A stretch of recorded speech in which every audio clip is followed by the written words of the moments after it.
আমরা শান্তপ্রিয় মানুষ, আমরা সবার সাথে মিলেমিশে থাকতে চাই।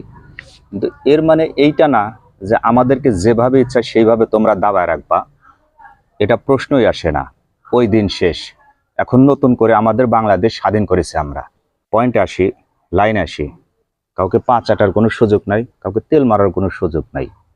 গত 5-7 দিন পূর্বে ভারতের 5 গরু চোরা কারবারি যখন আমাদের বাংলাদেশের সার্বভৌমত্বের ভিতরে যখন ঢুকে পড়ছিল অস্ত্র সহকারে, তাদেরকে আমাদের প্রিয় বিজিবি বাহিনী তাদেরকে আটক করেছে। যেহেতু তারা একটা টেরোরিস্ট, তারা একটা অস্ত্র সহকারে আমাদের সীমানার ভিতরে ঢুকে পড়ছে, সেই হিসেবে তাদেরকে আটক করে কারাগারে প্রেরণ করেছে। এইটা ভারতের বিসিএফ তারা হতাশ, উদ্বেগ জানিয়েছে।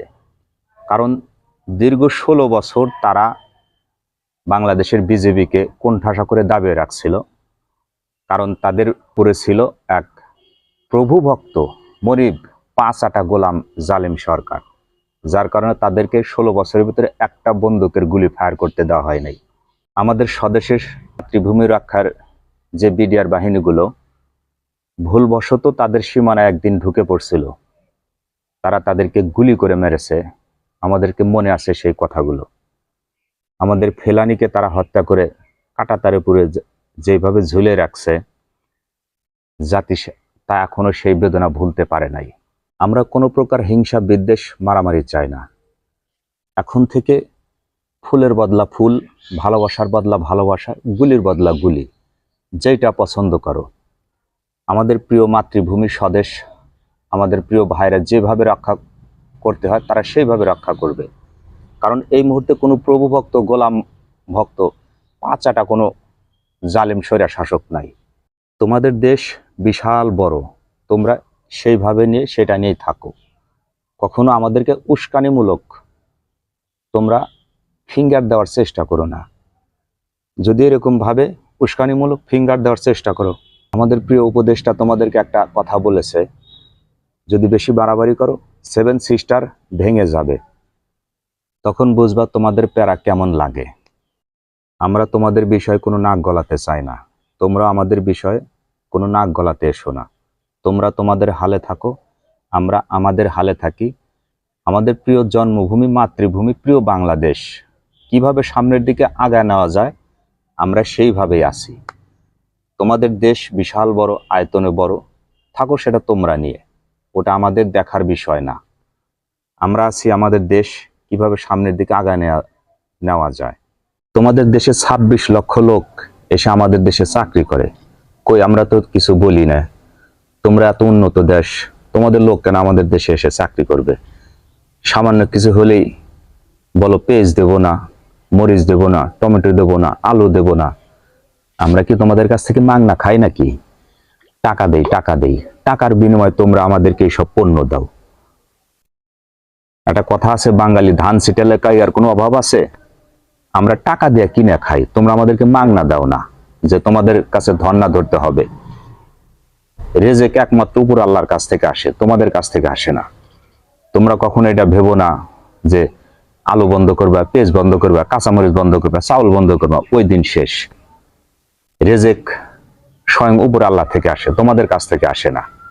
এতদিন তোমাদের প্রভুভক্ত মনিব ভক্ত 5-8 গোলাম ছিল, সেই দিন শেষ। এখন দেশ নতুন করে স্বাধীন হয়েছে। তোমরা যখন আমাদের ফেলানিকে হত্যা করে কাঁটাতারে পুরে রেখে দিলা, আমাদের বিজিবি ভাইদেরকে গুলি করে তোমরা মারলা, আমাদের রাখালদেরকে কৃষকদেরকে এসে আমাদের সীমানার ভিতর থেকে এসে তুলে নিয়ে যাও, নিয়ে এসে গুলি করে মেরে ফেলাও। 3 দিন 4 দিন পর সেই লাশটা পচে যায়, তারপরে তোমরা ফেরত দাও। আমাদের কষ্ট লাগে না? আমাদের মায়া লাগে না? আর সামান্য 5 গরু চোরা কারবারিকে আটক করছে, আর এটা তোমাদের হতভম্ব হয়ে গেছো। তোমাদের খারাপ লাগতেছে যে বাংলাদেশের বিজেপি কেন এরকম আচরণ করে? আমরা তো তোমার বন্ধু হিসেবে আছি, তোমরা তো শত্রু না। একটা কিছু হলে তোমরা তেড়ে আসো আমাদের দিকে। চীনের সাথে পারো না তোমরা? চীন না তোমাদের লাদাখ প্রদেশ দখল করে নিছে?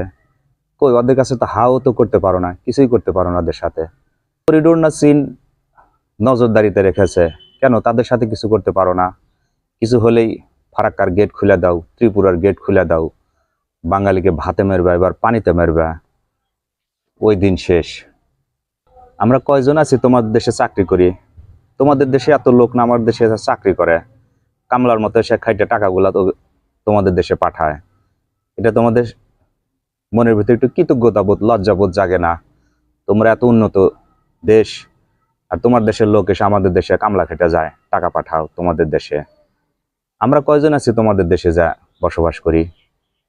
শোনো, আমরা তোমাদের সাথে বন্ধু হিসাবে থাকতে চাই, কোনো শত্রুতা হিংসা মারামারি মন মানসিকতা আমাদের নেই। তোমরা যদি আমাদের সাথে ভালোভাবে থাকতে চাও, ওয়েলকাম, স্বাগতম, বন্ধু হিসাবে আসো। আমাদের একজন প্রিয় মুফাসসির আল্লামা দেলোয়ার হোসেন সাইদি তার একটা ওয়াজের ভিতর বলছিল তোমাদের ভবিষ্যৎবাণী, তোমরা যেইভাবে বাড়াবাড়ি করতেছ একদিন তোমাদের দেশ ইটের মতো টুকরো টুকরো হবে, ওই দিন তোমরা মনে রাখবা। অতএব এত বাড়াবাড়ি তোমাদের ভালো না। যদি ভালোবাসা দিতে জানো এসো, যদি ফুলের বদলে ফুল দিতে জানো এসো, স্বাগতম জানাই তোমাদেরকে। কখনো মনের ভিতরে হিংসাত্মমূলক আচরণ আমাদের সাথে করবা না। আমরা তোমাদের খাইও না, তোমাদের পরেও না। ভালো থাকবেন, সুস্থ থাকবেন। আল্লাহ হাফেজ।